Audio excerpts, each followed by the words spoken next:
आज हामी चाहिँ नेपालको प्रख्यात विश्वविद्यालय त्रिभुवन युनिभर्सिटीमा आएर यहाँ वरिपरि रहेको यो वातावरणको बारेमा हजुरहरूलाई बताउन गइरहेका छौँ। यहाँ कस्तो छ, यहाँको पढाइहरू कस्तो छ भनेर यहाँ हरेक कुराहरू हजुरहरूलाई जानकारी दिन गइरहेका छौँ। हजुरहरू यो भिडियो अन्तिमसम्म हेरिदिनु होला। यो चाहिँ त्रिभुवन युनिभर्सिटीको मेन भवन यानि कि घडीघर भन्छ यसलाई।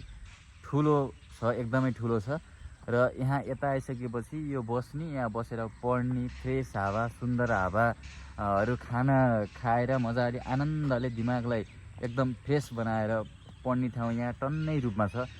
तपाईहरु देख्न सक्नुहुन्छ, एकदमै धेरै छ।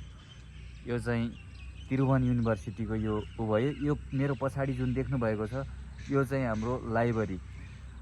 त्रिभुवन युनिभर्सिटीको लाइब्रेरी चाहिँ यो रहेको छ। यो एकदमै ठुलो छ। यहाँ विभिन्न किसिमका किताबहरू तपाईहरु पनि लगेर पढ्न सक्नुहुन्छ। किताबहरू, बुकहरू, हरेक किसिमका किताबहरू यहाँ पाउँछ। अनि आइसकेपछि यहाँबाट यतापट्टिको यो साइड चाहिँ हाम्रो विज्ञान संकाय शिक्षा